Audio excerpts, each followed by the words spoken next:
రెడీగా డీటెయిల్స్ ఇస్తే విద్యా సంస్థలలో విదేశీ విషయ సంస్కృతికి వ్యతిరేకంగా ఏబీవీపీ నిరంతరం పోరాడుతుందని, దేశీయ సంస్కృతిని అవలంబించేసేలా కృషి చేస్తుందని ఏబీవీపీ రాష్ట్ర ఉపాధ్యక్షులు నరి వినోద్ కుమార్ అన్నారు. బుధవారం ఏబీవీపీ 77వ ఆవిర్భావ దినోత్సవం సందర్భంగా నేతాజీ చౌక్లో ఏబీవీపీ జెండాను ఆవిష్కరించారు. తొలుత 5 విద్యార్థులతో ఏర్పాటైన ఏబీవీపీ నేడు ప్రపంచంలో 44 దేశాలకు విస్తరించిందని అన్నారు.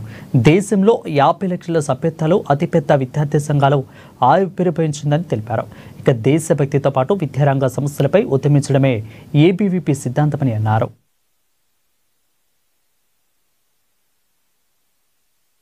అఖిల భారతీయ విద్యార్థి పరిషత్ 77వ ఆవిర్భావ దినోత్సవ వేడుకల్ని స్థానిక నేతాజీ చౌక్లో ఏబీవీపీ జెండా ఆవిష్కరణతోటి ఈ కార్యక్రమాన్ని ప్రారంభించడం జరిగింది.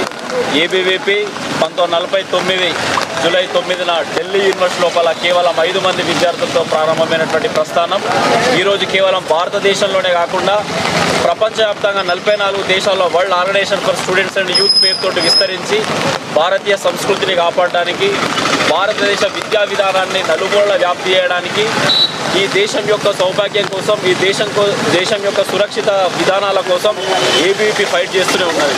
గత 77 సంవత్సరాలుగా ఈ దేశంలో ఉన్నటువంటి వేర్పాటువాద విధానాలని కానీ, లేకపోతే విదేశీ విష భావజాలాన్ని కానీ వ్యతిరేకిస్తూ కేవలం భారతీయీకరణ కోసం విద్యారంగాన్ని ఒక కుటుంబంగా భావిస్తూ ఉద్యమాన్ని ఉధృతం చేస్తూ ప్రతి విశ్వవిద్యాలయ క్యాంపస్ కేంద్రంగా ఏబీవీపీ ఈరోజు పనిచేస్తుంది. ప్రతి పల్లెలోనూ, ప్రతి పట్టణంలోనూ ఏబీవీపీ విస్తరించి ప్రపంచంలోని అతిపెద్ద విద్యార్థి సంఘంగా ఆవిర్భవించింది. గడిచిన 24 గంటల్లో ఆదిలాబాద్ జిల్లాలో